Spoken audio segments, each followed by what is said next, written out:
Selamat siang kepada para peserta webinar hari kedua. Ini Future City webinar hari kedua. Secara spesifik kita akan bicara mengenai smart people, lalu apa hubungannya smart people dengan teknologi.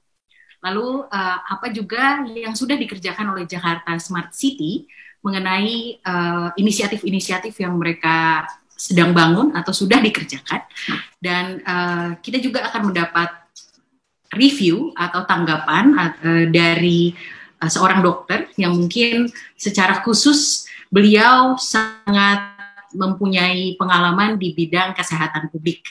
Nah, selamat datang untuk semua yang sudah hadir, yang sudah registrasi. Saya yakin kita akan mendapatkan waktu yang cukup berharga karena ini adalah topik yang sangat-sangat terkini, terupdate, dan juga topik yang menurut saya penting untuk semua dari kita yang mungkin tinggal di kota, perkotaan, atau tinggal di daerah sekitar perkotaan untuk memahami kira-kira untuk dalam konsep smart city, apa yang dimaksud dengan smart people, dan bagaimana juga kita sebagai orang-orang yang tinggal di dalam kota untuk memahami bagaimana kita mengambil peran untuk itu.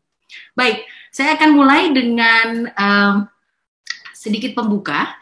Jadi pada tahun 2019, tanggal 28 Maret, saya sempat mengikut serta dalam menggagas Smart Citizen Day.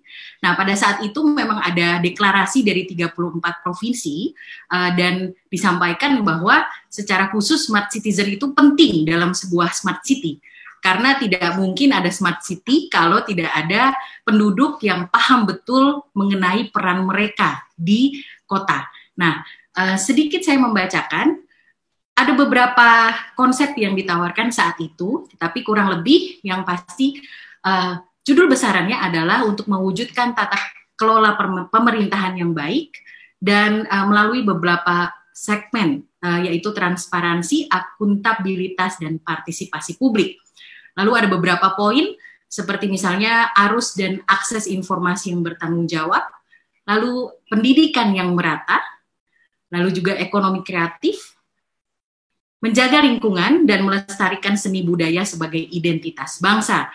Dan hal-hal di atas ini dapat dilakukan dengan memanfaatkan teknologi secara cerdas dan bijak, serta menjunjung tinggi gotong royong dan pembangunan berkelanjutan untuk meningkatkan kualitas hidup bangsa Indonesia.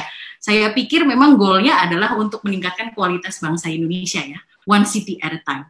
Nah, pembicara kali kita hari ini adalah Kepala Komunikasi dari Jakarta Smart City, Bapak Reddy Fadil, dan saya akan membacakan sedikit profil dari beliau.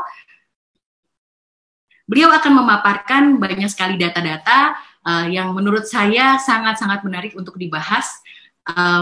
Ada sedikit data ya, saya berikan bocoran nih, ada 43.219 laporan selama sampai 22 April ini mengenai bagaimana uji tes mandiri itu dikerjakan lewat aplikasi Jaki. Nanti akan disampaikan secara spesifik juga. Reddy Fadil, beliau adalah lulusan Universitas Indonesia dan mengawali karirnya sebagai video jurnalis di sebuah perusahaan TV swasta. Selama karirnya di sana, pada tahun 2017, beliau mendapatkan penghargaan jurnalistik Piala Adi Negoro. Saat ini beliau menjabat sebagai Head of Communication Team dari Jakarta Smart City. Kepada Pak Reddy, dipersilakan. Ya, selamat siang Ibu Tilma. Siang Pak. Siang semuanya. Oke, mungkin langsung aja ya Ibu Tilma ya. Silakan Pak, silakan. Oke. Akan di-share paparannya. Oke, terima kasih. Ya, terima kasih atas pembukaannya Bu Tilma. Sesuai dengan informasi yang disampaikan Ibu Tilma. Sebelumnya perkenalkan, nama saya Reddy Fadil Zulfahmi. Saat ini menjabat sebagai Head of Communication Team Jakarta Smart City. Dan sebelumnya sempat menjadi konten strategis di Jakarta Smart City. Jadi pada siang ini saya ingin menjelaskan mengenai salah satu dari indikator yang ada di Smart City, yaitu Smart People, dan khususnya tentang implementasi dari indikator ini, yaitu sebuah fitur atau aplikasi uji risiko COVID-19 mandiri melalui aplikasi melalui JAK-CLM di aplikasi Jaki. Mungkin boleh next. Oh, mohon maaf, kurang terdengar ya. Ya, Pak Fadil, mohon volumenya. Oke, mungkin saya sedikit pegang screen aja ya. Oke, sebelumnya mungkin saya ingin menjelaskan sedikit ya, tentang apa itu Jakarta Smart City. Mungkin teman-teman yang di sini ada sebagian yang mengetahui Jakarta Smart City itu apa, ataupun ada yang belum juga. Jadi singkatnya Jakarta Smart City adalah salah satu badan layanan umum daerah di Pemprov DKI Jakarta, khususnya di bawah Dinas Komunikasi Informatika dan Statistik. Jadi tugas kami adalah bagaimana kita membuat berbagai inovasi dengan pemanfaatan teknologi informasi untuk meningkatkan pelayanan publik di Jakarta. Untuk salah satu program yang kita saat ini sedang kerjakan adalah, mungkin teman-teman di sini pernah atau membuka website corona.jakarta.go.id. Itu adalah salah satu dari karya dari teman-teman Jakarta Smart City berkolaborasi dengan teman-teman Dinas Kesehatan, Dinas Cipta Karya, dan sebagainya. Jadi kita menghadirkan sebuah informasi berbasis website mengenai segala perkembangan kasus COVID-19 di Jakarta. Dan yang kedua, mungkin program yang saat ini yang mungkin sebagian teman-teman juga mengetahui adalah aplikasi Jaki. Jadi aplikasi Jaki ini sebenarnya menjadi bahan presentasi dari Bapak Juan Senin lalu mengenai smart governance. Jadi aplikasi Jaki ini merupakan ibarat super apps yang dimiliki oleh Pemprov DKI Jakarta. Kami mengembangkan dan juga mengintegrasikan berbagai layanan publik yang digital yang ada di Jakarta ke dalam satu aplikasi. Jadi harapannya warga Jakarta nantinya bisa cukup mengakses aplikasi Jaki dan mereka bisa mendapatkan segala informasi resmi di Pemprov DKI Jakarta dan juga bisa menikmati berbagai layanan digital melalui satu aplikasi saja. Nah, itu mungkin gambaran tentang Jakarta Smart City. Dan yang teman-teman lihat saat ini adalah Jakarta Smart City 4.0 Framework. Jadi ibarat ini merupakan kerangka kerja dari Jakarta Smart City, bagaimana kita mewujudkan Jakarta menjadi kota yang smart seperti itu. Dan mungkin saya akan fokus di 2 poin saja, yaitu pertama tentang indicators dan juga yang kedua tentang co-creators. Jadi poin ini merupakan poin yang yang sangat relate dengan hackathon yang saat ini sedang digagas oleh teman-teman Smart Change dan Jakarta Smart City. Jadi poin indicators ini saat ini kita di Jakarta memiliki 7 indikator, yaitu ada smart people, smart governance, smart branding, smart living, smart mobility, smart environment, dan juga smart people. Jadi indikator ini ibarat merupakan sebuah pilar bagaimana kita mewujudkan sebuah kota yang smart city, yaitu dengan ibarat kita memberikan solusi-solusi kepada 7 indikator ini, seperti itu. Dan yang kedua adalah co-creators. Jadi co-creators ini merupakan sebuah bagaimana ya?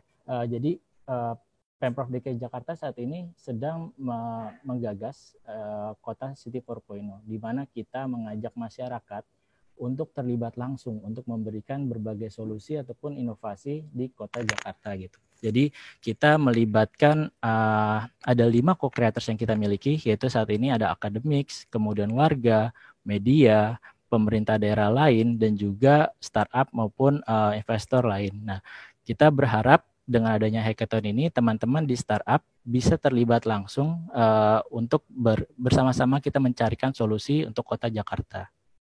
Seperti itu. Jadi ini kira-kira gambaran Jakarta Smart City 4.0 Framework. Kemudian next. Nah, kemudian pada hari ini saya ingin menjelaskan tentang salah satu indikatornya, yaitu smart people. Jadi mungkin teman-teman banyak yang masih bertanya-tanya tentang smart people itu apa sih. Jadi intinya smart people ini adalah bagaimana sebuah kota ingin melibatkan masyarakatnya dalam pengambilan kebijakan. Jadi kita salah satu indikator dari Smart City itu bagaimana masyarakat itu berpartisipasi dalam pembangunan, dan oleh karena itu ada beberapa program-program yang sudah digagas di dalam RPJMD di Pemprov DKI Jakarta untuk mengikut sertakan masyarakat untuk terlibat aktif di dalam pengambilan kebijakan.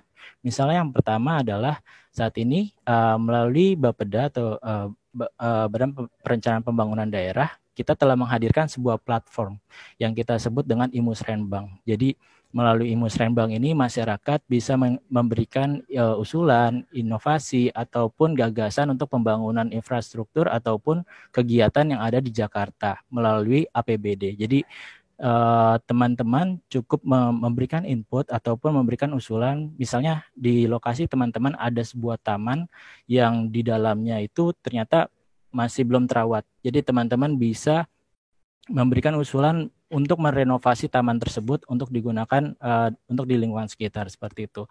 Ataupun teman-teman yang ada di wilayahnya banyak UMKM dan sebagainya. Nah, teman-teman tuh bisa memberikan usulan melalui Musrenbang untuk membuatkan ibarat lokasi sementara untuk UMKM untuk berdagang di wilayah tersebut seperti itu. Jadi melalui platform ini masyarakat cukup menginput melalui handphone. Kalau di aplikasi namanya Plan Jakarta, kalau di Play Store.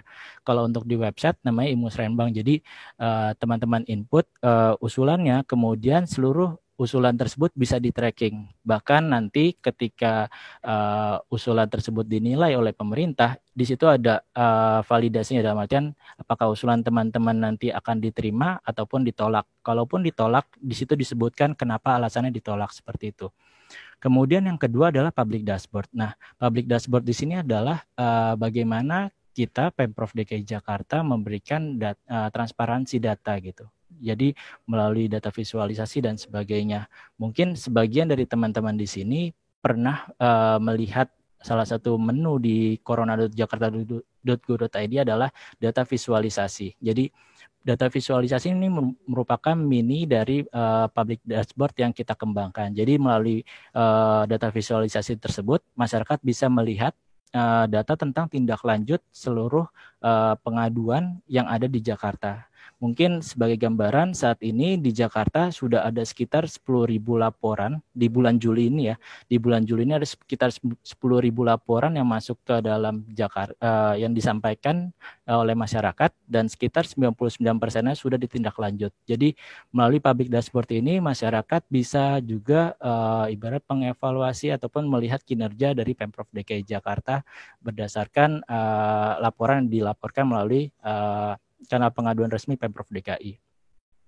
Kemudian yang ketiga adalah online survei. Nah, online survei ini sudah kita hadirkan melalui di aplikasi Jaki juga melalui sistem fitur Jak Survei.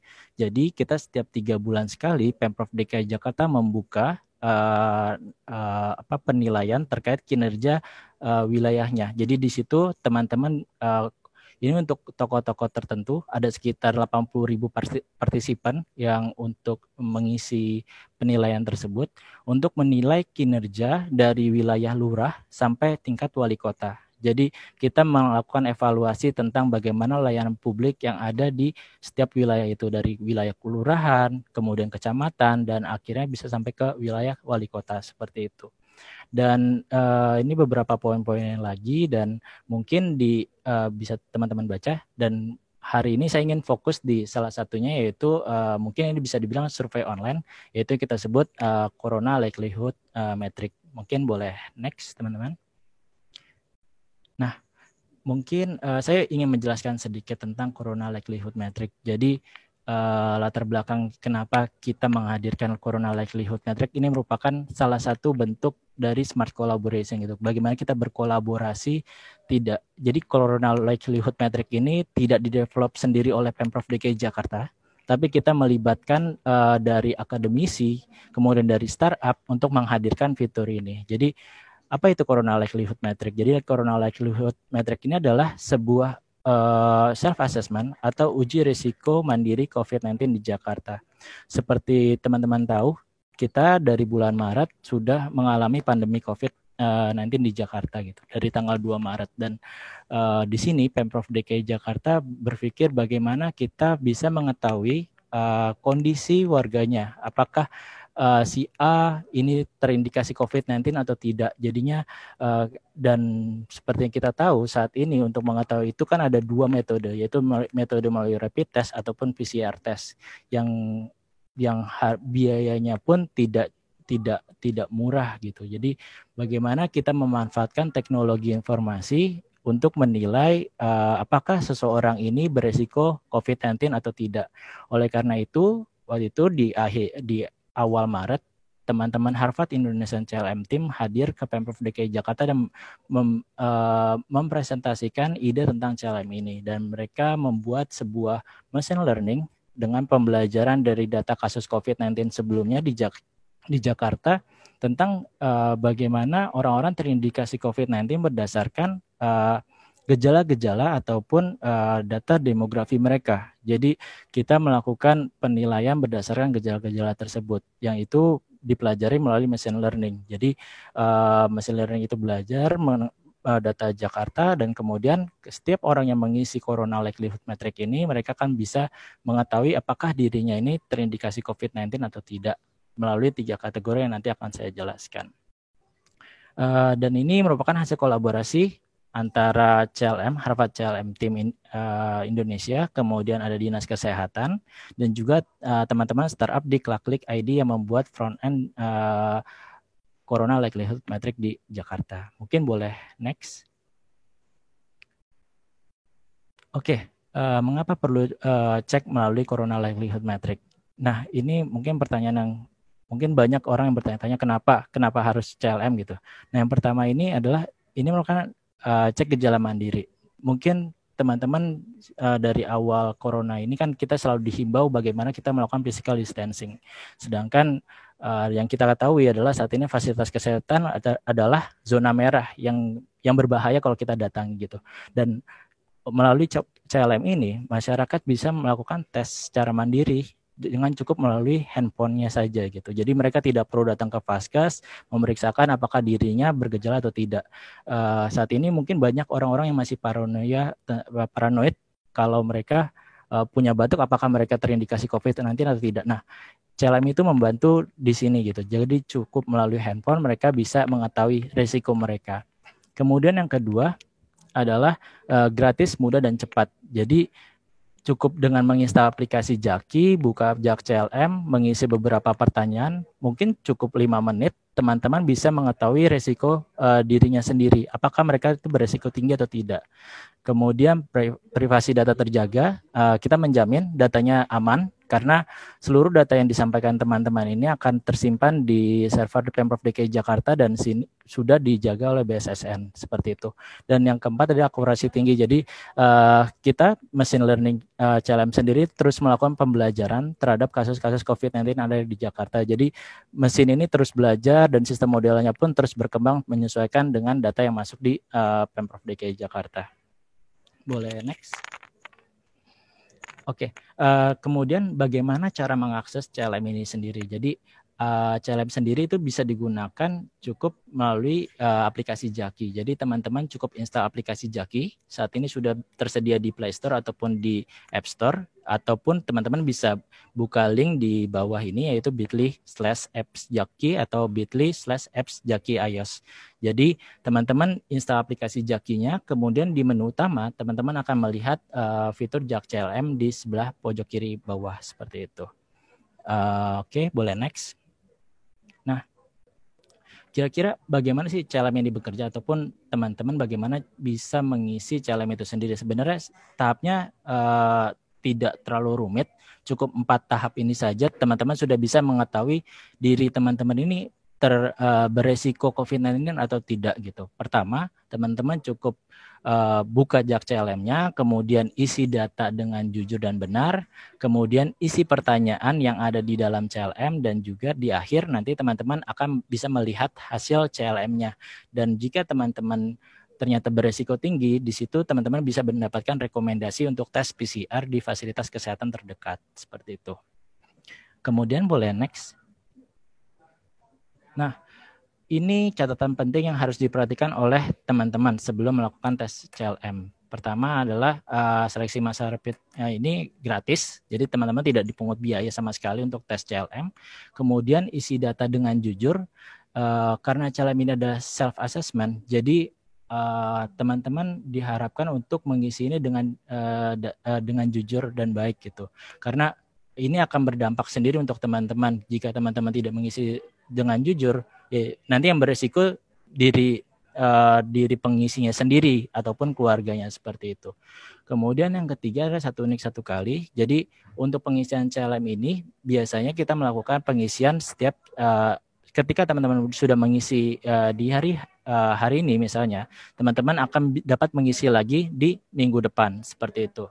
Dan di sini ada persetujuan tentang pemanfaatan data yang akan digunakan oleh teman-teman dinas kesehatan untuk memonitoring epidemiologi di Jakarta. Nah, di bagian kanan atas ini, di sini ada salin kalimat mengenai ini ibarat lembar persetujuan bahwa kalau teman-teman menyetujui tentang persetujuan di atas. Dan mohon maaf, di bagian bawah ini adalah pertanyaan tentang karena CLM ini terbuka, jadi saat ini CLM sendiri sudah bisa dimanfaatkan tidak hanya oleh warga Jakarta, namun juga warga yang non-domisili di Jakarta pun bisa. Nah, untuk teman-teman yang non-domisili Jakarta, pada pilihan pertanyaan di pojok kanan bawah, nanti pilihnya yang bukan. Sedangkan kalau untuk yang Jakarta, nanti pilihnya ya. Jadi, kenapa kita membedakan? Ini akan membantu untuk Pemprov DKI Jakarta, khususnya Dinkes, untuk menggunakan data epidemiologi yang ada di dalam wilayah domisili di Jakarta seperti itu. Mungkin next. Oke, ini yang pertama cara pengisian CLM. Jadi dalam tahap pertama ini teman-teman diminta untuk mengisi identitas pengguna. Jadi ada beberapa pertanyaan yang perlu diisikan secara jujur oleh teman-teman. Pertama yaitu mengisikan nick-nya, kemudian nama lengkapnya, kemudian ada tanggal lahir, kemudian ada jenis kelamin, dan yang kelima ini ada namanya jenis alamat. Nah, di jenis alamat ini sebenarnya ada beberapa pertanyaan lagi. Jadi kita memodifikasi kenapa tidak mengisi cuma jenis domisili. Jadi di Dinas Pendidikan ada kebutuhan data tentang bagi masyarakat atau bagi peserta didik yang ada di Jakarta. Jadi untuk untuk peserta didik mereka diwajibkan untuk mengisi alamat sekolahnya. Jadi bukan alamat domisili. Jadi kita membagi beberapa kategori jenis alamat seperti itu, dan nantinya ini akan menjadi pertanyaan yang wajib diisi oleh masyarakat. Pertama pertanyaan alamat domisilinya, yang kedua itu jenis alamat aktivitas di luar rumahnya seperti itu. Dan kemudian ini ada pertanyaan lanjutannya yaitu kota madya, kecamatan, kelurahan, RT RW, dan juga kewarganegaraan serta nomor ponsel dan email. Nah, di bagian email diharapkan teman-teman mengisi dengan jujur, karena nanti setelah teman-teman mengisi CLM ini sampai selesai, hasil dari CLM itu akan dikirimkan ke email yang diisikan di kolom ini seperti itu. Boleh next. Nah, ini adalah beberapa pertanyaan yang berhubungan dengan klinis dan penyerta. Yang pertama adalah pertanyaan klinis. Jadi pertanyaan klinis ini akan menentukan risiko teman-teman. Jadi nanti di sini teman-teman bisa mengisi. Pertama ada pertanyaan berapa suhu kalian selama 14 hari terakhir. Ketika pernah mengukur, nanti akan ada sub pertanyaan lagi mengenai berapa suhunya dan juga tanggal pengetesan tersebut. Kemudian di informasi klinis selanjutnya, di sini ada pertanyaan tentang apakah dalam 14 hari terakhir mengalami seperti gejala sesak napas, batuk, pilek, nyeri tenggorokan, dan sebagainya. Ketika teman-teman memiliki tersebut, nanti akan pertanyaan lagi lanjutan tentang tanggal gejala tersebut. Nah, tanggal ini akan menentukan onset kira-kira itu terindikasi virusnya masuk kapan, seperti itu.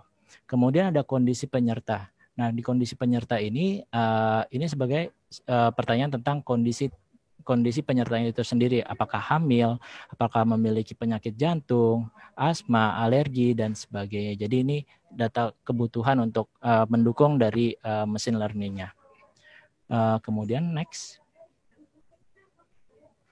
Oke. Nah, ini adalah pertanyaan yang ketiga, yaitu riwayat kontak. Jadi di sini teman-teman jika pernah ataupun mengetahui pernah berkontak dengan PDP ataupun pasien positif, di sini teman-teman diminta untuk mengisi data tersebut. Kalau pernah mengisi, nanti tuliskan namanya siapa dan sebagainya, seperti itu. Dan ini akan menentukan juga tentang scoring dari CLM itu sendiri. Jadi teman-teman jika mengetahui diisikan terkait data tersebut. Kemudian pertanyaan selanjutnya adalah riwayat bepergian. Nah, selama 14 hari terakhir. Jadi kalau teman-teman pernah ke wilayah atau negara-negara yang pandemi COVID, ini akan juga menentukan scoring tersebut. Kemudian next. Nah, Ini rangkuman jawaban. Jadi ini kira-kira sebelum teman-teman melihat jawabannya, nanti teman-teman dilihat dulu rangkuman jawaban yang pernah diisikan oleh teman-teman. Apakah ini sesuai atau tidak? Kalau tidak sesuai, nanti bisa diulang lagi. Dan kalau misalnya sesuai, nanti tinggal pilih lihat hasil. Mungkin boleh next. Nah, ini adalah hasil pemeriksaannya. Jadi ini adalah rekomendasi ataupun risiko yang dinilai berdasarkan machine learning yang ada di dalam CLM. Saat ini ada 3 kategori risiko yang direkomendasikan oleh para peserta. Pertama ada risiko rendah, risiko sedang, dan risiko tinggi. Nah, mungkin sebelum saya menjelaskan risiko ini, saya ingin mengingatkan lagi ke teman-teman. Mungkin ada sebagian teman-teman yang sudah mengetahui CLM ini apa dari media, dan ada beberapa statement yang kurang tepat, yaitu statement tentang CLM pengganti SIKM atau surat izin keluar masuk Jakarta. Izinkan saya menyampaikan di sini juga ke teman-teman, sebenarnya CLM ini bukan pengganti SIKM. Jadi CLM bukan pengganti surat izin keluar masuk wilayah Jakarta. Kenapa saat ini kita belum ada regulasi yang mengatur CLM ini sebagai pengganti SIKM, dan kita tidak juga menstate ini menggantikan SIKM karena khawatirnya masyarakat akan berlomba-lomba untuk mendapatkan nilai yang rendah gitu, untuk mendapatkan izin keluar masuk wilayah Jakarta. Sebenarnya tujuan CLM bukan untuk mendapatkan izin keluar masuk wilayah Jakarta, tapi CLM sendiri adalah untuk membantu teman-teman ataupun warga Jakarta untuk melihat risiko mereka terhadap COVID-19 di Jakarta. Apakah mereka berisiko rendah, sedang, ataupun tinggi. Dan ini penting, kenapa penting? Karena ini akan menentukan teman-teman untuk berkegiatan gitu. Kalau teman-teman risiko tinggi, kita merekomendasikan untuk para pengguna yang berisiko tinggi ini untuk tetap di rumah dan segera untuk melakukan tes PCR. Karena di sini bagi yang sudah mendapatkan skor risiko tinggi, mereka sudah terindikasi terkena COVID-19 di Jakarta. Jadi untuk yang risiko sedang di sini ibarat kelas menengah, jadi mereka sudah memiliki gejala dan mereka diharapkan untuk melakukan isolasi mandiri. Dan untuk yang risiko rendah ini ibarat mereka tidak memiliki gejala tentang gejala COVID-19, sehingga mereka sebenarnya bisa beraktivitas yang penting-penting saja di luar rumah seperti bekerja ataupun belanja seperti itu. Jadi saya ingin menekankan lagi, jadi CLM ini bukan sebagai surat izin keluar masuk wilayah Jakarta, tapi ini sebagai risiko untuk pengambilan keputusan balik lagi ke teman-teman sendiri. Seperti itu. Oke, boleh next. Nah, ini adalah dokumen hasil pemeriksaan. Jadi dokumen ini juga yang nantinya akan dikirimkan ke email teman-teman yang didaftarkan di awal. Jadi mungkin nanti next aplikasi ini juga, aplikasi dari CLM ini sendiri juga akan diintegrasikan dengan aplikasi tracing yang sedang dikembangkan Pemprov DKI Jakarta. Jadinya nanti ketika teman-teman yang ingin memasuki sebuah gedung ataupun pusat perbelanjaan dan sebagainya, data-data yang ada di dalam CLM ini akan terintegrasi dengan aplikasi tracing tersebut. Jadi nanti teman-teman akan diperiksa dengan men-scan barcode datanya yang sudah terintegrasi dengan CLM, dan itu akan menentukan apakah teman-teman bisa masuk ke gedung tersebut atau tidak. Nah, aplikasi itu saat ini sedang dikembangkan dan itu akan diterapkan di Pemprov DKI Jakarta untuk menghentikan ataupun menekan penyebaran COVID-19 di Jakarta, seperti itu. Boleh next, teman-teman. Oke, nah ini kira-kira gambaran progres pengguna CLM saat ini. Jadi sebagai informasi juga, sebenarnya CLM itu sendiri baru diuji coba di akhir bulan Mei, dan pada pertengahan Juli ini Pak Gubernur sudah meminta untuk menyosialisasikan CLM ini secara masif kepada masyarakat, dan Pak Gubernur juga berharap CLM ini bisa digunakan minimal sampai 80% warga Jakarta, jadi sekitar 8 juta pengguna. Jadi kami di sini juga meminta bantuan teman-teman yang hadir di sini, juga bantu untuk promosi tentang CLM, bantu tentang manfaat dari CLM itu sendiri untuk menekan penyebaran COVID-19 di Jakarta. Nah, berdasarkan data ini kita bisa melihat hingga tanggal 27 Juli saat ini pengguna CLM sendiri sudah ada sekitar 276.640 pengguna. Sedangkan yang di bagian total jadwal tes ini adalah yang risiko tinggi, yaitu ada sekitar 1.132. Nah, bagi teman-teman yang risikonya tinggi, ini akan menjadi data yang penting untuk Dinas Kesehatan untuk nanti mereka akan memfollow up kepada para risiko tinggi ini untuk diminta untuk tes PCR seperti itu, ataupun dihubungi oleh dinas kesehatan di wilayah masing-masing seperti itu. Dan kita lihat juga pada tanggal 22 Juli ini merupakan titik tertinggi pengguna CLM di Jakarta, yaitu mencapai 43.219 pengguna. Nah, next. Selain data ini, saat ini dari Jakarta Smart City juga sedang mengembangkan model dashboard CLM. Jadi ini merupakan next-nya dari pemanfaatan data yang sudah diisikan oleh teman-teman. Jadi di sini kita bisa melakukan pemetaan tentang bagaimana kondisi ataupun pengguna CLM di masing-masing wilayah di Jakarta hingga tingkat RW. Jadi di sini kita bisa melihat di RW 3 Kelurahan Sunterjaya Jakarta Utara saat ini sudah melakukan tes, sekitar 51 orang sudah melakukan tes seperti itu.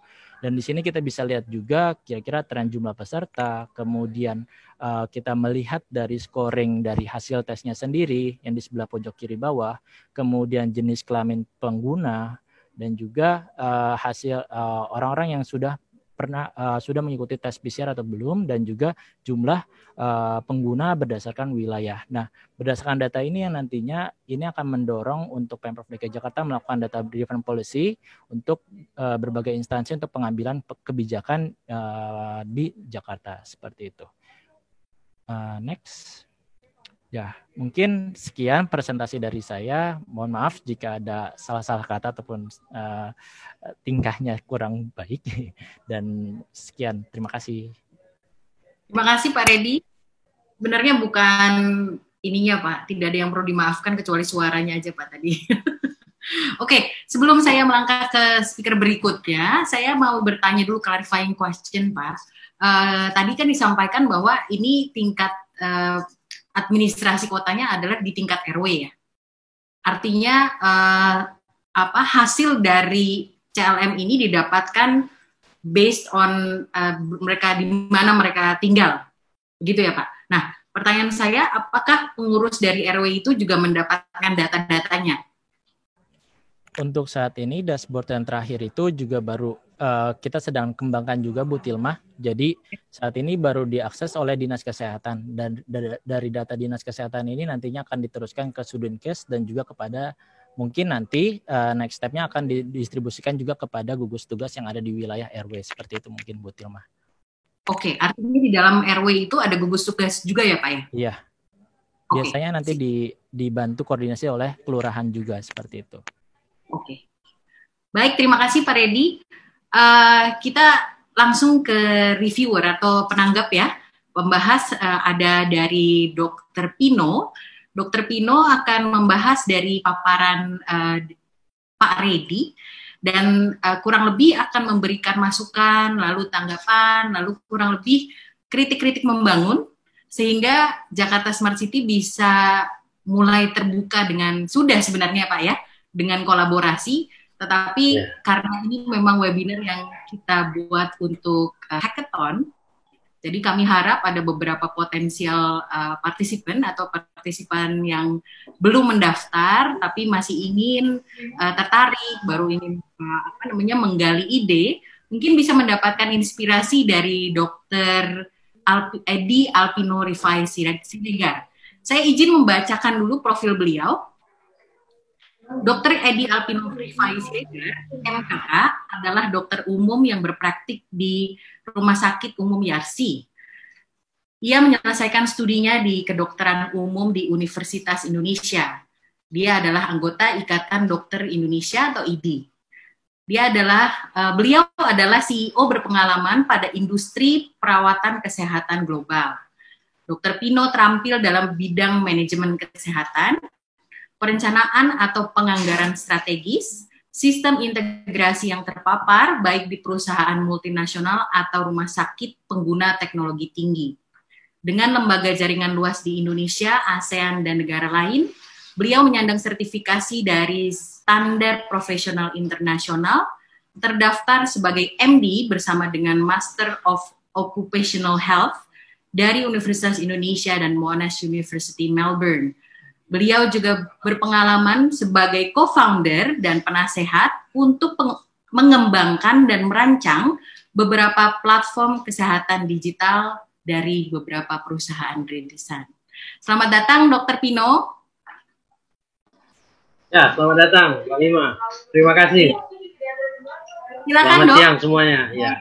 Ya, selamat siang. Bisa dimulai pembahasannya kira-kira dari sudut pandang mana? Saya pikir secara khusus untuk kesehatan publik ini sesuatu hal yang cukup penting ya, Dok. Sesuatu hal yang sangat-sangat krusial, penting, dan memang harus segera ditangani begitu. Jadi kami butuh masukan. Silakan. Ya, terima kasih atas waktu yang diberikan. Jadi memang kalau kita kembali dari paparannya Pak Redi, atau saya panggil Mas Redi ya, supaya awet muda ya Mas ini, bahwa alhamdulillah dan memang sebagai kota cerdas kedepannya memang kita harus mempunyai visi yang jelas dalam hal penggunaan teknologi yang terkait dengan juga komunikasi yang gampang dan mudah untuk diakses, dan jangan lupa adalah juga safe, ya, itu penting juga, safe untuk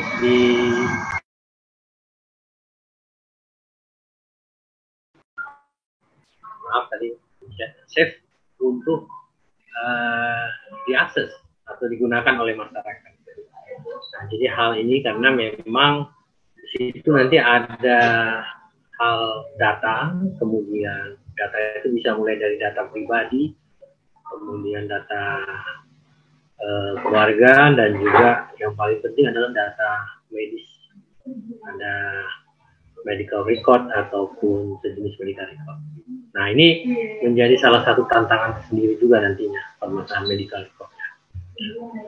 Nah, kalau kita lihat dari materi yang disampaikan, paparannya sudah bagus sekali, Mas Redi. Jadi kita cukup bangga dan cukup senang sekali bahwa dalam keadaan era pandemi COVID-19 ini, yang sebenarnya sudah mulai di akhir tahun secara global dan masuk ke Indonesia tadi disampaikan di Maret, itu salah satu cara untuk melakukan antisipasi dan juga melakukan pendekatan, bahkan juga kalau sekarang disampaikan oleh Bapak Presiden sudah mengawal itu, dan juga Bapak Gubernur adalah pendampingan bagaimana sih new normal, bagaimana aktivitas kehidupan kita berjalan dengan baik tanpa lupa bahwa kita juga tetap melakukan protokol kesehatan.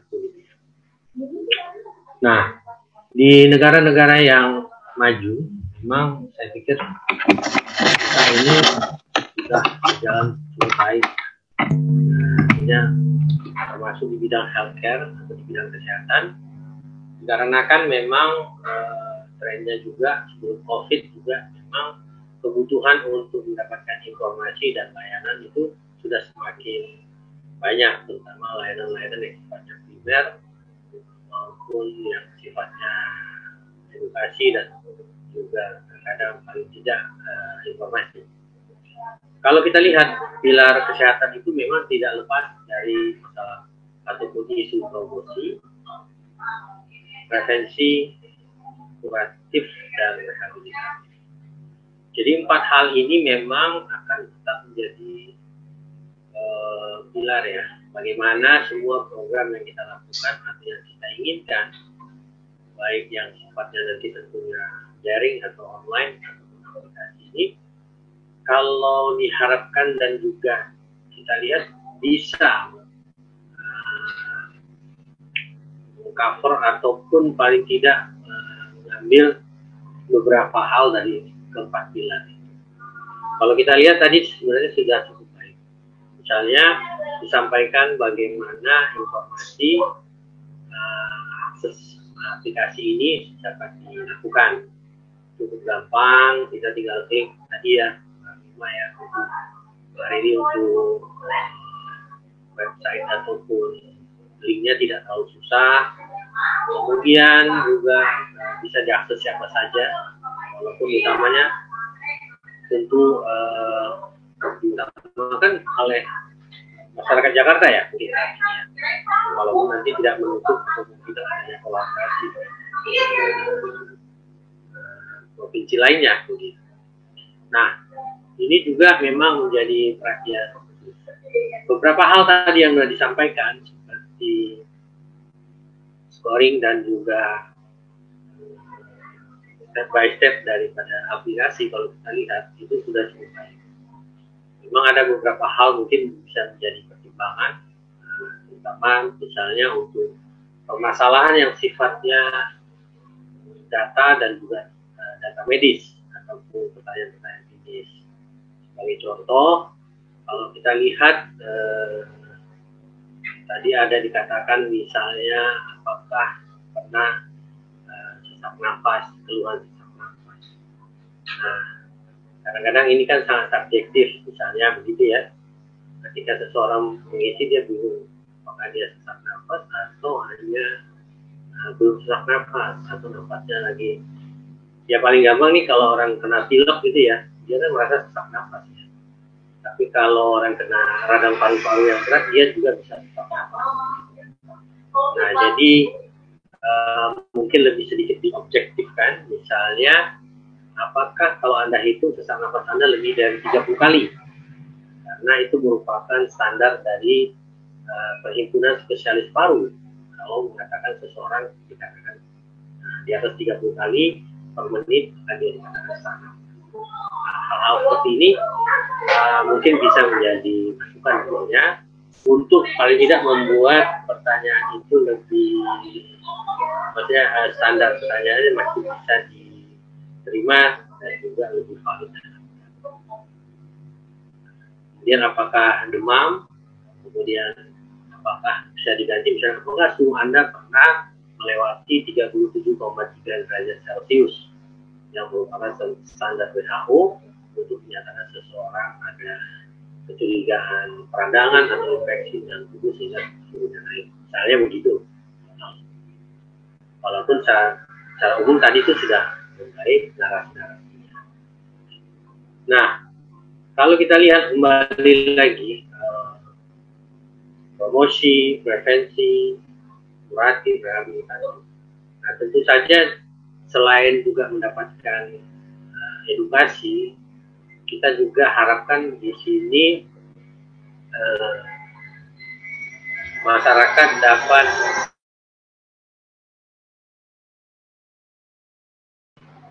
mendapatkan satu tambahan informasi terkait kalau misalnya saya lah, misalnya seorang warga kita mencoba, kemudian dia ternyata lebih ke arah resiko tinggi.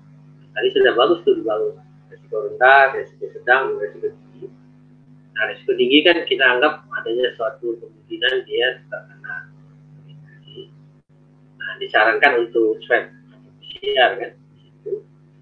Nah, lebih baik ataupun misalnya kalau kita katakan seseorang yang resiko tinggi, ada kesempatan dari dia untuk kepada masyarakat kita ini untuk bertanya, mendapatkan verifikasi atau validasi dari tenaga kesehatan, khususnya dokter. Karena apa? Karena sebenarnya yang memang bisa mengatakan seseorang ini kecurigaannya tepat ke arah COVID itu adalah dokter secara profesi. Maksud saya begini, kalau profesi ringan, risiko ringan, risiko sedang mungkin sementara kita tidak terlalu perlu. Tapi ketika scoringnya keluar, risikonya tinggi, nah ini ada panel sebelah, ada sesuatu yang dia bisa lanjutkan, klik, misalnya bertanya ke dokter, atau untuk pilihan lain tidak mau bertanya. Jadi tetap diberi kebebasan, tetapi kan kalau dia bertanya ke dokter, nah dia klik, di situ ada mungkin tidak 1-2 dokter, kemudian ada kesempatan jam berapa dia bisa bertanya ke dokter, dokternya available jam berapa. Nah, itu dia bisa chatting langsung dengan dokter dengan mengatakan, dok, saya scoringnya begini tinggi. Menurut dokter saya memang harus segera PCR nggak? Kita harus segera swab. Dokter tentu bisa mengencourage dan juga berjalanlah telemedicine, telekonsultasinya dengan baik. Dan juga hal-hal yang mungkin belum terrangkum tadi pada saat dia melakukan pengisian, misalnya, dok saya kalau isolasi boleh di rumah tidak? Nah, di rumahnya ada keluarga lain kan, kemudian kalau saya isolasi di rumah, keluarga saya perlu diperiksa, yang lain tidak, ada hal-hal yang mungkin belum bisa diakomodir di pertanyaan-pertanyaan secara virtual tadi di awal. Nah, hal itu penting juga karena itu ada hubungannya dengan tracing nanti. Nah, ketika dia bertanya dengan dokter, nah dia juga pasti biasanya nanya, dok, sebaiknya saya melakukan swabnya di mana? Jadi itu juga perlu dipertimbangkan apakah paling tidak memberikan informasi bahwa swab sekarang di Jakarta bisa dilakukan misalnya di beberapa rumah sakit, kemudian ada nomor teleponnya, dan juga mungkin informasi lain yang terkait dengan PCR ini ataupun persiapan PCR atau paling tidak nomor telepon, jika dia bisa telepon ke nomor tersebut dan bertanya mengenai teknis persiapan swab ini. Nah, ini beberapa hal dan menurut saya sih sangat potensial karena ketika ini dilakukan seperti tadi sudah bagus banget screening di awal ya, mungkin hanya beberapa masalah objektivitas saja bukan ya yang bisa dilakukan kecuali dia memang tidak bisa ada termometer ya susah ya untuk tapi kalau mengukur napas bisa kan, jadi coba diukur nafasnya 1 menit jam lebih dari 30 menit. Oh iya, nah kita masuk sesak nafas ya Bapak Ibu. Nah, jadi ini skornya tinggi. Kalau batuk kan dia mungkin memahami batuk. Nah, dia kalau dia demam, tadi salah satu paling gampang kalau ada, kalau tidak ada ya mungkin dia hanya statistik saja dia merasa. Nah, ini hal-hal yang memang bisa melengkapi dan saya rasa memang kedepannya dan jangan lupa juga setelah dia melakukan tes tersebut ada baiknya aplikasi ini mampu juga untuk memberikan informasi apa yang harus dilakukan kalau dia apa yang bisa dilakukan kalau dia misalnya ternyata negatif. Bahkan kalau bisa dilakukan di beberapa rumah sakit, hasilnya itu dengan security dan safe dari data ini, dia bisa upload hasilnya. Misalnya nih, saya lihat ada beberapa tuh bisa mengupload link hasilnya itu. Nah kemudian dia bisa berbicara kembali dengan dokter atau mungkin bisa bertanya kembali secara telemedicine dan telekonsultasi. Ternyata saya positif dokter. Kalau positif begini, apakah saya masih bisa di rumah? Atau saya harus ke wisma atlet atau rumah sakit lapangan COVID atau bahkan kena sesat saya harus ke rumah sakit. Begitu. Dan maksud saya lebih ada potensi untuk komprehensif dan integrate-nya. Memang tantangannya adalah bagaimana kita bisa mendapatkan data itu hasil swab dia kepada rumah sakit yang sudah resmi ditunjuk dengan pusat untuk pemeriksaan PCR ini. Nah, tapi itu penting karena memang tadi kan Mas Teddy juga menyampaikan ternyata bahwa Jakarta atau dalam hal ini Pemda sudah mulai juga membuat program tracing ya. Pikir ini juga bisa berkolaborasi dengan teknik-teknik bagaimana kita mendapatkan data itu lebih cepat dan lebih baik. Sekarang saya lihat cukup banyak ya, sehari itu bisa saya dapat informasi sekitar ribuan PCR dilakukan ya oleh Pemda Jakarta. Nah itu kesempatan yang baik dan data yang ada itu harusnya memang disimpan simpan dan juga dievaluasi kalau bisa jadi baseline. Jadi misalnya apakah seseorang ini nanti kalau dia PCR positif, swabnya positif, dia boleh keluar rumah atau dia memang benar-benar tidak tahu dia di gedung. Pagi ini saya membaca berita satu media massa yang besar ya, bahwa klaster yang paling banyak sekarang itu adalah orang mulai timbul.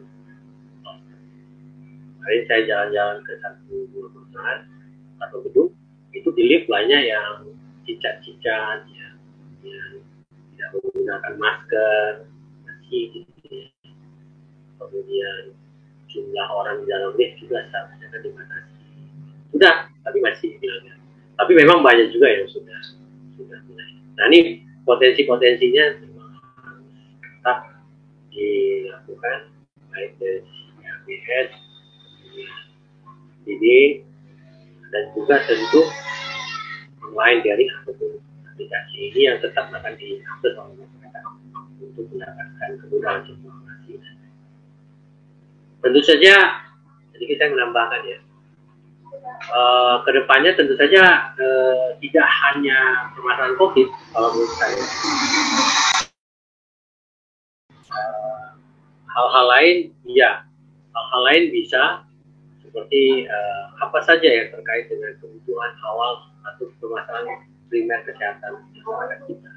Walaupun memang sekarang COVID, tapi kan kedepannya ini bisa menjadi terobosan baru lagi. Bagaimana permasalahan non-COVID itu tetap dapat juga mendapatkan tempat di aplikasi ini. Sebagai contoh, kebutuhan untuk mendapatkan informasi, misalnya penanganan emergensi, begitu ya.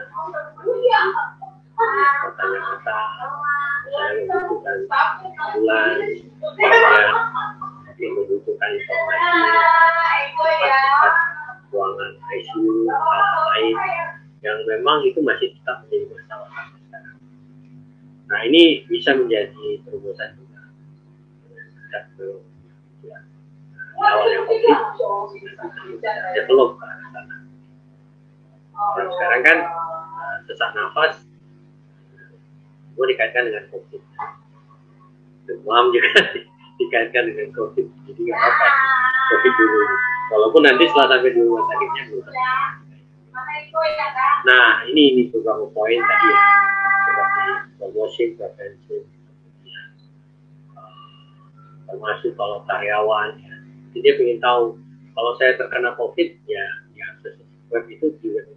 Kalau saya terkena COVID positif, apakah saya boleh kerjanya kapan ya? Itu kan jumlah karyawan yang bekerja di Jakarta itu banyak sekali kan. Mereka itu suka bingung kan. Kalau saya rapid, rapidnya positif atau PCR atau swab positif, saya harus istirahat. Nah setelah istirahat, setelah seminggu atau 2 minggu dilakukan PCR negatif, saya boleh langsung lakukan. Nah, ini juga pertanyaan yang mendasar. Artinya supaya mendapatkan informasi yang lebih tepat. Jadi promotion masuk, prevention masuk. Kemudian beberapa hal lain seperti terapi tadi rumah sakit dan juga keinginan rehabilitatif juga, keinginan untuk beraktivitas dan nah, sedikit saya menyinggung Mbak Mima. Memang kalau dari sisi dan para partisipan semua yang bermanfaat, kalau dari sisi law enforcement maksudnya begini, kalau dari sisi regulasi, sebenarnya permasalahan telemedicine atau telekonsultasi ini sudah cukup terbuka sejak adanya COVID ini. Kemenkes dan juga Ikatan Dokter Indonesia sudah mendukung kegiatan telemedicine dan telekonsultasi. Tadi saya coba cari ya, sudah cukup lama edaran dan juga suratnya. Jadi silahkan dalam rangka koridor COVID-19 dan harapannya ke depannya tentu 2019, kita sebagai dokter atau petugas kesehatan dapat memberikan konsultasi benar. Bahkan kalau memang perlu sekali, kita mempertimbangkan resiko dia misalnya harus datang ke rumah sakit, kita bisa memberikan resep dengan monitoring. Di prescription ini bisa berjalan. Nah, kenapa? Banyak orang-orang yang kelihatannya seperti tadi yang non-COVID, penyakit yang tidak menular. PTM ini penyakit tidak menular ini kan obat-obatannya harus rutin. Misalnya hipertensi, darah tinggi, penyakit gula, TDM, penyakit-penyakit degenerasi lainnya, dia itu harus berobat secara rutin. Sakit ke klinik, namun dalam kondisi sekarang dengan usia mereka yang kadang-kadang sudah cukup, ada risiko jika mereka datang, kalau saja di rumah sakit tapi dalam perjalanan. Nah, ini juga menjadi salah satu potensi yang bagus agar bisa develop dan diaplikasikan. Ya, bisa jadi salah satu pilihan juga teman-teman yang mengembangkan dan juga ini memberikan kemudahan. Namun secara general itu bagus sekali. Kita cukup salut dan kita cukup bangga Jakarta sekarang mempunyai Jaki ya. Jaki ya. Jaki dok. Ya. Jaki ini ternyata dapat mulai untuk memberikan kontribusi dan solusi. Baik dok, terima kasih banyak tanggapannya. Ini kita sudah banyak pertanyaan secara khusus kepada yang sudah bertanya di Q&A section atau bagian Q&A. Terima kasih. Untuk yang bertanya di chat bisa menggunakan fitur atau tombol di Q&A ya. Baik, tadi mungkin ada sedikit masalah teknis yaitu noise dan koneksi, tetapi beginilah transformasi digital. Kita harus berusaha untuk menjalani dengan dengan keadaan yang terbatas mungkin. Oke, Pak Reddy, ini ada beberapa pertanyaan yang masuk. Mungkin ada beberapa hal yang saya bisa rangkum dulu dari pembahasan dari Dr. Pino. Satu adalah mengenai beberapa tahapan dalam kedokteran, yaitu promosi atau kesehatan publik ya. Promosi, prevensi, promotion, prevention, curative, and correction gitu. Nah, promosi, prevensi apa ya? Artinya pencegahan, lalu kuratif dan koreksi. Nah, pertanyaan saya, Dr. Pino, untuk CLM ini yang dikembangkan oleh Jakarta Smart City, kira-kira ini berada di dalam tahapan mana? Sehingga nanti dari sini mungkin kita bisa lebih dalam kita berdiskusi dengan Pak Reddy. Ya, kalau kita lihat dari awal materi yang disampaikan, Zaki atau kita tetap sebut Zaki ya, walaupun dia kesehatan kan. Sebenarnya dia sudah mencakup di awal mulai dari promosi dan prevensi. Jadi tadi dijelaskan bagaimana edukasi kepada masyarakat bahwa ketika menggunakan hal ini, ketika dia ingin mengetahui apakah saya ada kemungkinan suspek, sekarang namanya suspek ya, dulu OTG, PDP, gitu ya. Tapi sebenarnya WHO pakai suspek, probable dan confirm PCR, maksudnya. Oke. Nah, sekarang namanya suspek, sorry dok, namanya panggilan, nggak tahu ini tolong dikoreksi Pak Reddy, pembahasannya apa, tetapi yang saya banyak baca adalah suspek, probable, dan confirm. Ya, betul. Ya, itu sebenarnya di awal juga WHO sudah menggunakan CDC. Cuman kita mungkin sedikit pertimbangan tertentu rupanya di OTG, PDP, OTG muncul belakangan. Awalnya tetap WHO sebenarnya menggunakan suspek, probable, kemudian kalau tidak salah ada possible, benar, dan juga confirm.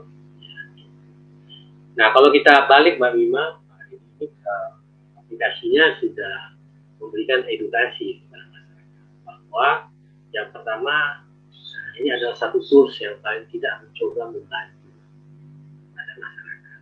Bagaimana posisi dianya terhadap permasalahan COVID-19 ini. Apakah ada kemungkinan saya ini tertular atau tidak? Nah, kedua, apakah ada kemungkinan kalau tertular saya ini mempunyai risiko rendah, sedang atau tinggi atau mempunyai gejala. Nah, ini sudah masuk sebenarnya bagaimana promosi ya, yang ingin disampaikan terkait COVID-19 sehingga mereka aware ternyata kalau di COVID ini ada batuk, ada demam ya, jadi bisa masuk. Nah, kalau prevensinya memang sebagian kecil ya, mungkin yang bisa kita lihat, misalnya tadi disebutnya kalau tidak salah, apakah dia ada menjaga jarak begitu ya, kalau tidak salah ya tadi soal PHBS juga ada begitu ya. Nah, itu prevensi yang sudah berjalan walaupun sifatnya awareness ya. Karena prevensi itu ada juga yang sifatnya intervensi, awareness. Nah, kemudian kalau kuratif dan rehabilitatif memang yang tadi saya bilang, mudah-mudahan nanti ke depannya itu mungkin akan dalam proses ketika seseorang mempunyai risiko tinggi, sebaiknya dia bisa memverifikasi hal ini, melakukan cek telemedicine, telekonsultasi tersebut dengan dokter.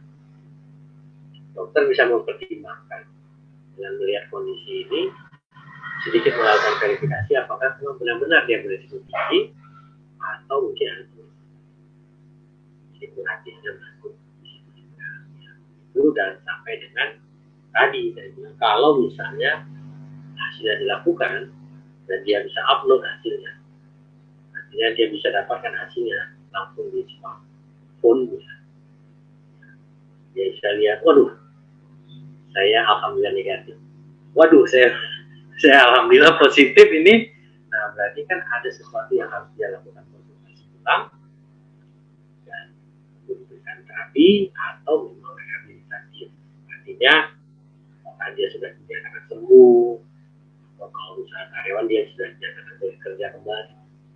Memang hal-hal ini cukup komprehensif ya. Tapi kalau kita bisa lakukan, dan saya pikir itu bisa ya, tinggal bagaimana hal-hal yang mungkin tidak semua diambil oleh satu aplikasi ini, tapi ada satu dua hal bisa berkolaborasi dengan teman-teman yang mungkin ada juga dan yang lain, tetapi skopnya berbeda. Ini juga kita bisa akan menjadi pilar secara komprehensif gitu, sehingga dia tahu bahwa dari perjalanan awal sampai dia sembuh, misalnya kalau orang sakit ternyata sudah dia lakukan melalui digitalisasi dengan smart people ini dan disupport oleh smart city dalam sakit ini.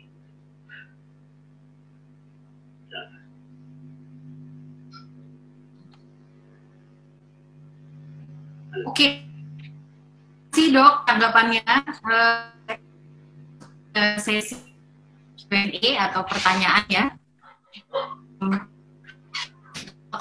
Saya dan Dr. Pino, suara saya cukup jelas? Ya, sekarang jelas. Ya. Oke, baik. Maaf tadi ada sedikit hiccup. Oke, pertanyaan pertama ini ada beberapa yang sudah masuk dari YouTube dan juga dari Q&A. Mungkin saya ambil dulu mengenai reliabilitas, sebenarnya reliabilitas sebenarnya itu bahasa Inggris yang di Indonesia kan. Kira-kira apakah reliable untuk data-data yang diberikan? Mungkin ini untuk pertanyaan Pak Reddy. Data-data yang diberikan itu kan memang berdasarkan kejujuran, Pak. Gitu. Nah, setelah itu kan kita akan mendapatkan hasilnya. Nah, sejauh mana bahwa hasil yang kami dapatkan itu sebagai warga Jakarta itu cukup reliable gitu, kurang lebih. pertanyaannya mungkin saya bahasakan kembali seperti itu. Silakan Pak Redi. Ya, terima kasih atas pertanyaannya. Seperti yang saya jelaskan di awal. Pak, mohon di mikrofon. Ya, siap. Mohon maaf.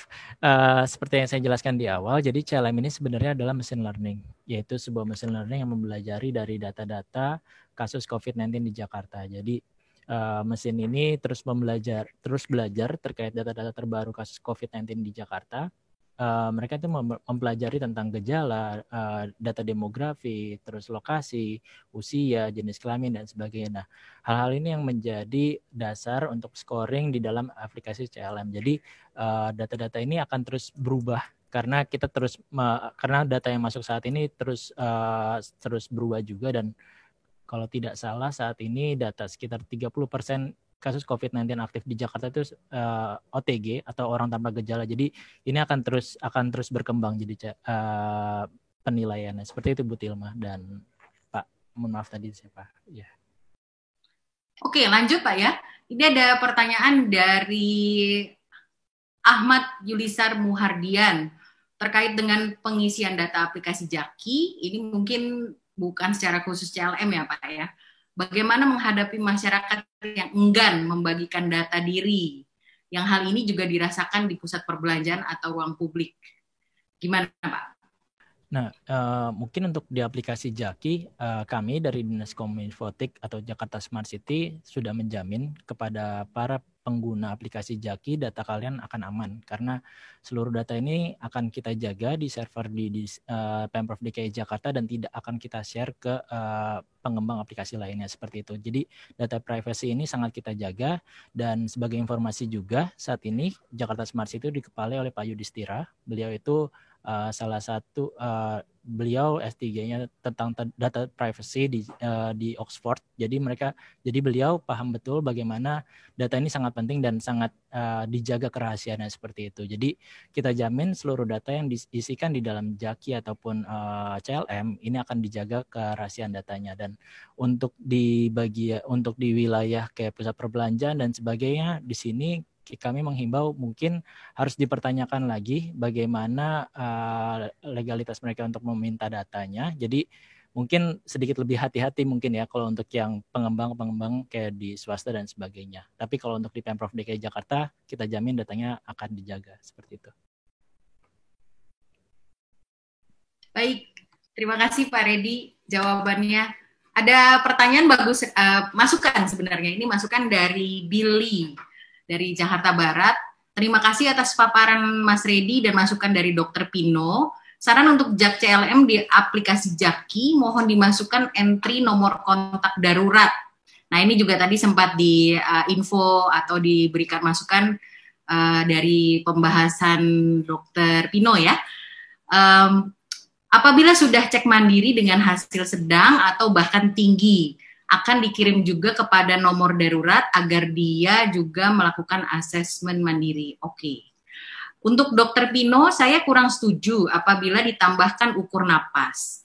Pada asesmen mandiri, cukup dengan gejala umum dari COVID-19 yang dapat ditindaklanjuti dengan tes swab atau PCR.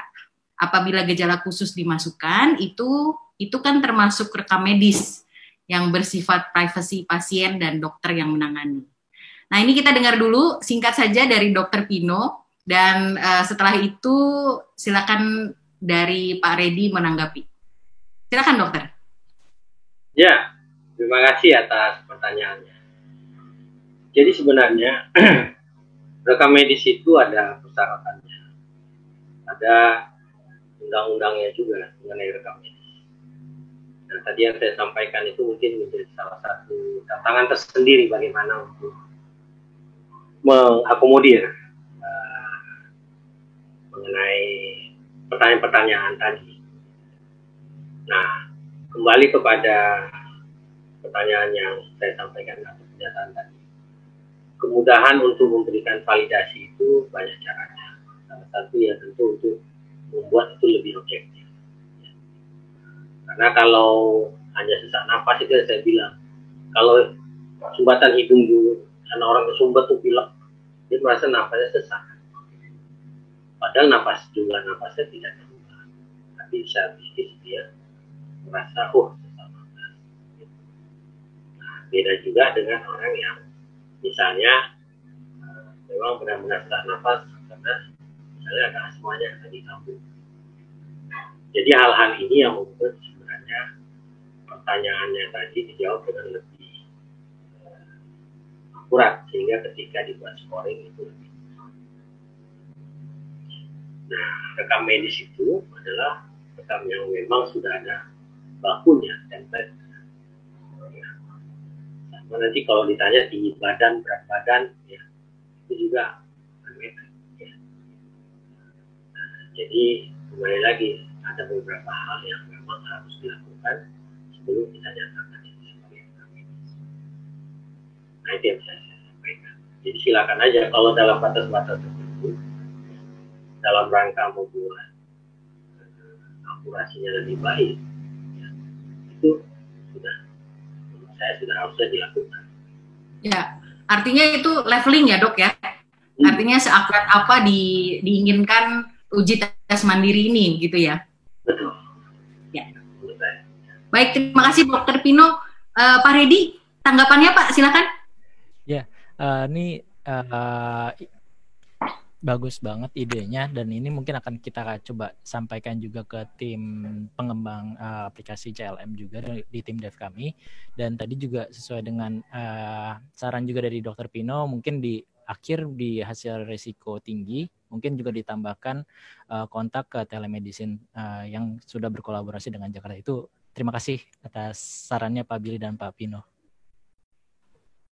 Oke, terima kasih. Ini banyak sekali juga dari YouTube. Saya mendapatkan banyak pertanyaan dan masukan. Saya senang sekali karena hari ini cukup cukup bervariasi gitu ya masukannya. Dari Mirza Zamzami, saya membayangkan ada comment control di Dinas Kesehatan agar mampu melihat informasi real time kebutuhan kamar, kebutuhan pasien dan kebutuhan regen untuk pemeriksaan atau kebutuhan lain berkaitan layanan kesehatan. Nah, langsung kita tanya ke Pak Redi. Pak, apakah ada comment center yang memperlihatkan data-data seperti itu? Ini kebetulan saya juga ada pernah ke comment center Dinkes. Waktu itu pas di awal COVID. Saat ini Dinkes sendiri sudah memiliki comment center. Bu Tilma dan Pak, mohon maaf tadi Pak siapa? Itu berada di kantor Dinkes yang berada di Jalan Kesehatan. Iya. Jadi tapi sayangnya emang comment center ini terbatas, aksesnya sangat terbatas. Jadi untuk internal di Pemprov DKI Jakarta dan juga kepada pengambil kebijakan. Jadi emang tidak bisa diakses oleh publik karena di situ juga pusat dari comment center 119 atau 119 milik Dinkes seperti itu. Dan sepenglihatan saya di sana juga ada informasi tentang kapasitas rumah sakit, kapasitas tempat tidur dan sebagainya di data tersebut ada di comment center juga. Jadi itu tapi sayangnya tidak bisa diakses oleh publik. Mungkin itu sih Bu Tilma dan Pak Mirza. Baik, terima kasih. Ada apresiasi juga dari Tiffany Aisyah Siana dari YouTube. Penjelasannya bagus banget katanya. Kalau domisili Tangerang berarti bisa tes CLM ya. Pak Redi jawab cepat silakan. Bisa. Ini warga Tangerang. Bisa Ibu Fani. Iya. Bisa Ibu Tiffany. Silakan. Oke, beberapa pertanyaan lagi ada dari Madiono. Mohon penjelasan bagaimana penerapan 4 kaidah perencanaan dalam aplikasi Mas Redi. Bukan aplikasinya Mas Redi, Pak. Ini aplikasi Jaki namanya. Bottom up, top down, partisipasi dan politis. Waduh. Dan agak sulit ya kalau kita bicara pandemi dan dibawa ke arah politis. Menurut saya itu sesuatu hal yang tidak diperlukan begitu. Dan dalam arti terkait visi misi gubernur. Selain itu bagaimana mensinkronisasi PTP atau perencanaan tingkat puskesmas dalam sisi waktu karena waktunya sudah fix di puskesmas. Dan forum musrembang untuk tingkat desa dan kecamatan. Wah, banyak sekali nih idenya atau pertanyaannya. Saran saya mungkin dapat dicoba Pemda DKI menyediakan dana atau anggaran block grant yang diperuntukkan untuk menampung usulan dari masyarakat melalui aplikasi Mas Redi. Oke, sebelum Pak Redi jawab, mungkin saya bisa sedikit mengurai ya pertanyaan-pertanyaan ini ya. Jadi beliau ingin tahu ini aplikasi ini rencananya atau bukan rencana, implementasinya itu bentuknya top down atau bottom up dan seperti apa gitu. Saya pikir itu. Kalau untuk anggaran, saya yakin sebenarnya sudah ada, karena itulah akhirnya Jaki lahir ya. Menurut saya gitu ya, asumsinya ya Pak. Jadi silakan dikonfirmasi, ya. Pak Redi. Terima kasih pertanyaan Pak Madiono. Kalau yang saya tangkap, ini pembahasan tentang aplikasi Imusrenbang ya. Jadi bagaimana penganggaran atau perencanaan anggaran di Pemprov DKI Jakarta melalui 4 tahap ini, yaitu bottom up, top down, partisipasi dan politis, dan juga terkait visi misi gubernur. Sepengetahuan saya, aplikasi ini atau Imusrenbang dan Plan Jakarta sendiri itu dibangun oleh Bapeda atau Badan Perencanaan Pembangunan Daerah di Pemprov DKI Jakarta.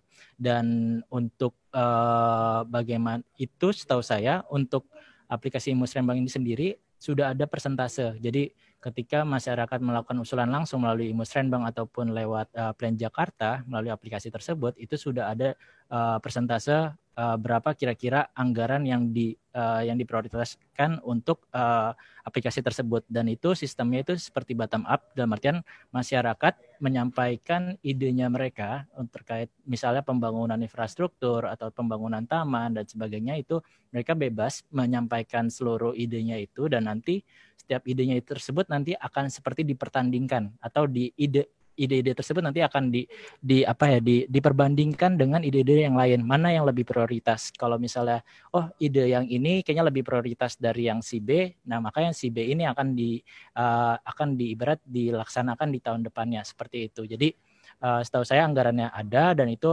persentasenya tapi saya kurang tahu berapa, tapi itu sudah ada. Seperti itu sih kira-kira Pak Madiono, mohon maaf.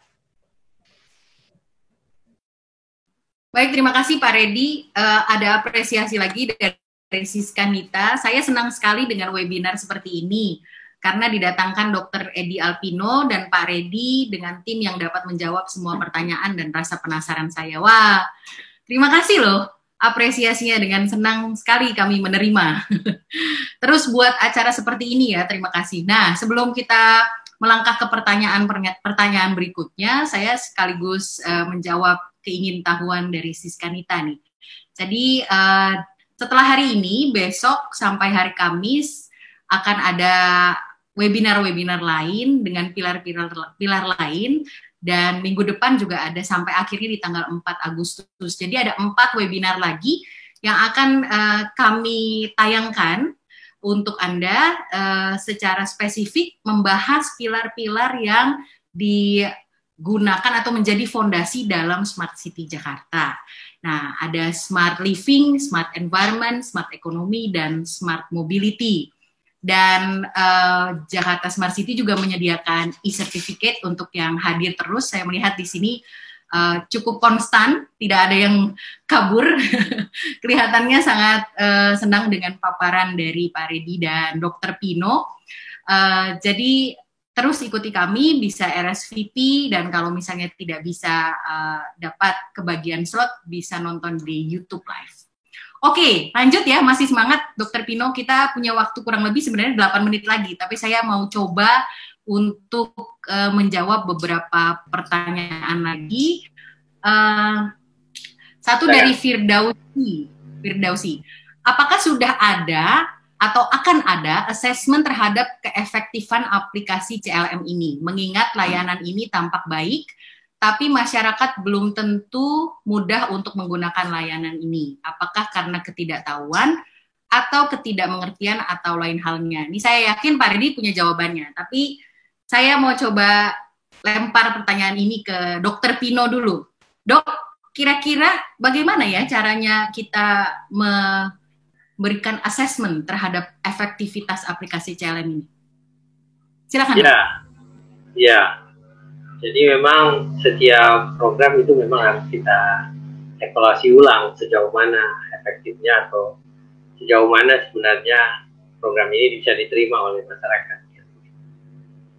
Kalau kita lihat memang di beberapa program yang pernah saya lihat itu ada juga mulai dari jumlah penggunanya, kemudian demografi ya, maksudnya apakah penggunanya itu kebanyakan dari ya laki-laki, perempuan, usia, kemudian bekerja atau tidak bekerja, ya, sampai dengan mungkin kalau lebih detail lagi mungkin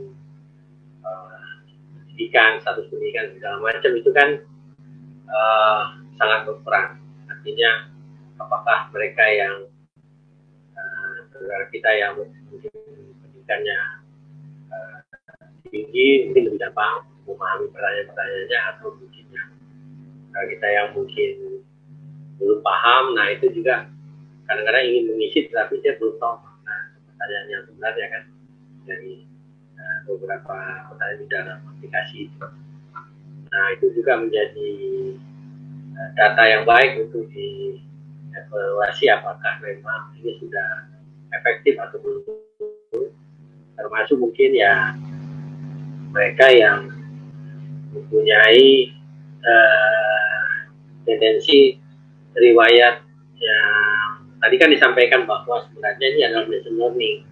Jadi machine learning yang makin lama makin pintar gitu ya. Jadi kalau bisa juga perhatikan apakah ada tren untuk menaikkan risikonya dengan keinginan tertentu atau menurunkan risiko sehingga dia risiko rendah gitu ya. Jadi juga harus dilihat bagaimana caranya agar bisa dilakukan evaluasi dengan baik. Gitu ya.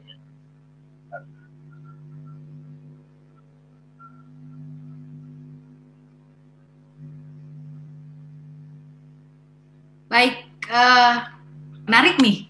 Jadi ada tren yang bagaimana mungkin kalau saya misalnya mencoba, lalu CLM saya hasilnya resikonya tinggi gitu. Lalu mungkin ada cara bagaimana saya menurunkan. Sementara ini yang saya lihat seperti ada paparan dari Pak Reddy, memang ada laporan ya Pak ya. Lalu ada beberapa pointers advice atau saran bagaimana kita ibaratnya menjalani kehidupan gitulah kurang lebih, bagaimana juga supaya lebih safe ya. Nah, tapi menarik Dok untuk assessment ini, karena menurut saya itu sesuatu hal yang bukan tidak mungkin dilaksanakan. Nah, ini oleh karenanya kita sekarang ini memang sedang membuka open call untuk hackathon Future City. Jadi saya mengundang untuk kawan-kawan yang hadir di sini yang juga sangat-sangat concern dan ingin berkontribusi kepada Jakarta.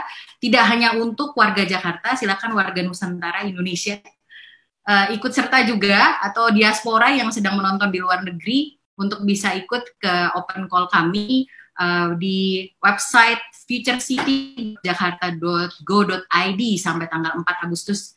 Silakan masukkan ide-idenya dan mudah-mudahan kalau terpilih dan sudah memenangkan proses hackathon akan langsung bekerja sama dengan Jakarta Smart City. Begitu.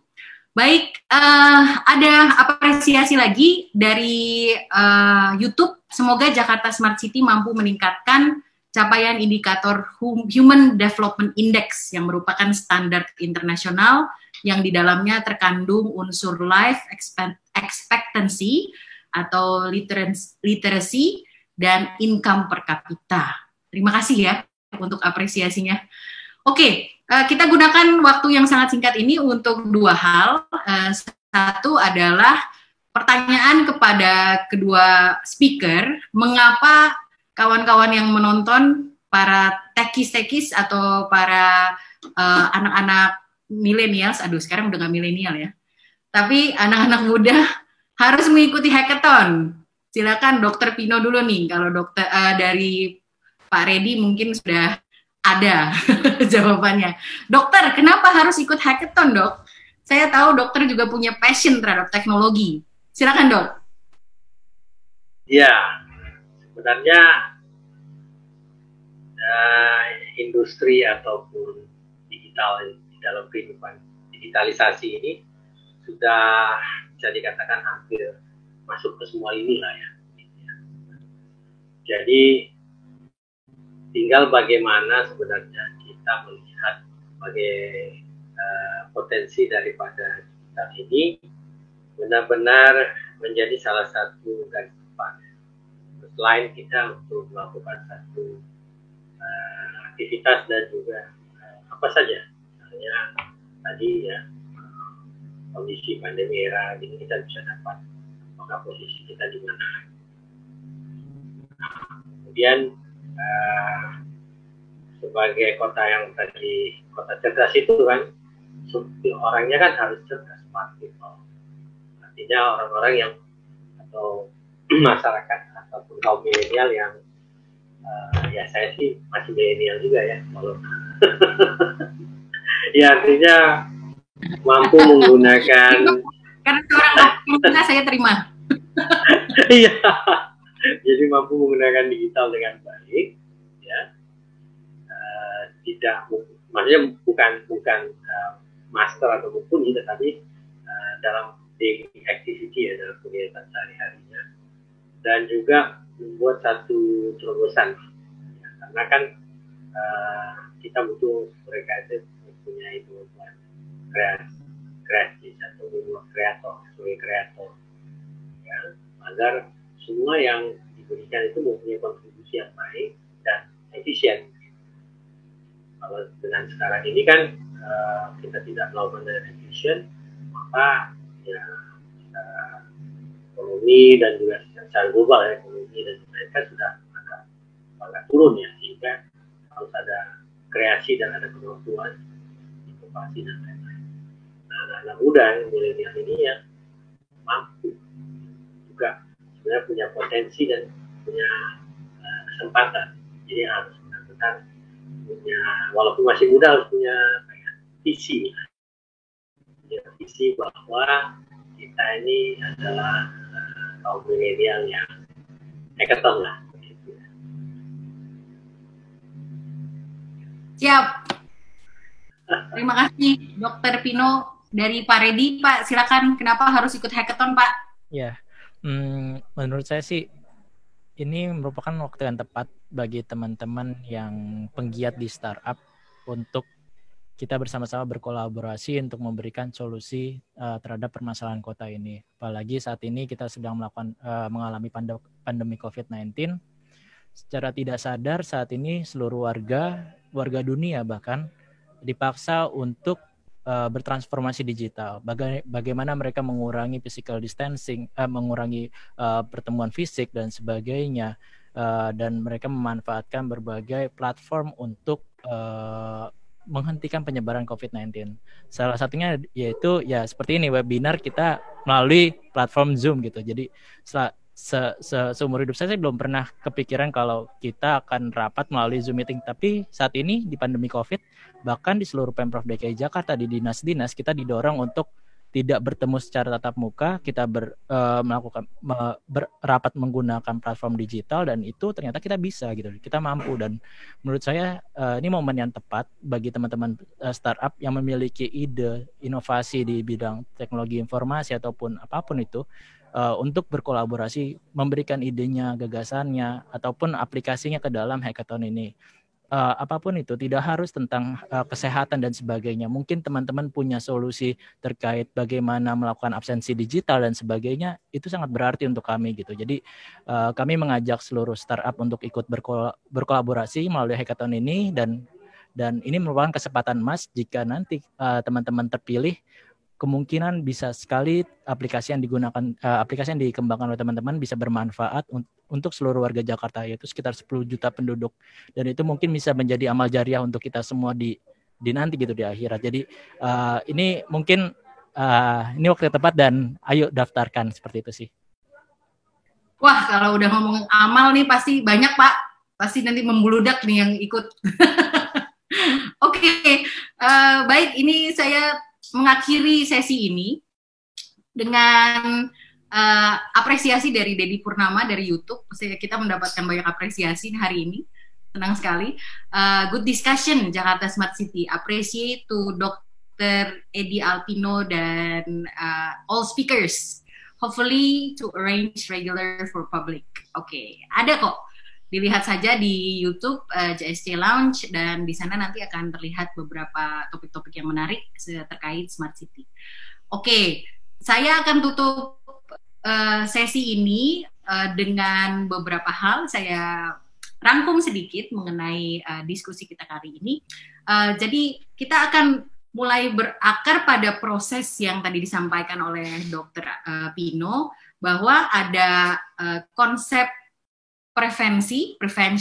promotion, prevention, lalu ada correction ya, ada promotion, prevention, kuratif, dan correction. Maaf dok, saya jangan rehabilitation ya. Oke.